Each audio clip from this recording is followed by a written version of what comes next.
நேரம் என்கிட்ட இருந்தா நான் பாஸ் ஆகிட்டேன். நீ ஆவரேஜ் ஸ்டூடெண்ட், நீ வந்து ஃபெயில் ஸ்டூடெண்டா கிடையாது. இங்க உட்காந்து என்ன பண்ண போய் சாதிக்க போற? நம்ம வீட்டோட நிலைமை பாத்தியா? இதுதான் வாழ்க்கை.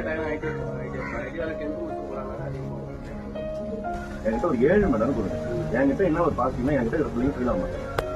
நான் டெய்லி ஒரு 2 1 மார்க் 2 மார்க் படிக்க வச்சாலும் அந்த பாஸ் ஆகி 10th பாஸ் சர்டிஃபிகேட் கொடுத்துரும். அதுக்கப்புறம் அவன் என்ன வேணாலும் முடிப்பான். 10th பாஸ் சர்டிஃபிகேட் தான் மினிமம் ஒரு 45 நாள் தான் இருக்குது. பிப்ரவரி 15 இருந்து எக்ஸாம். ஒன்னு பாருங்க, டிசம்பர் ஒரு மாசம், இதுலயே டிசம்பர்ல 10 நாள் லீவ் வந்துடும், பொங்கல் ஒரு 10 நாள் லீவ் வந்துடும். ஒன்னு அதிகபட்சம் ஒரு 15 நாள் தான் ஸ்கூலுக்கு வரும். 15 நாள் 6 மணி நேரம் என் கையில கொடுங்க, நான் பாஸ் ஆகிட்டேன்.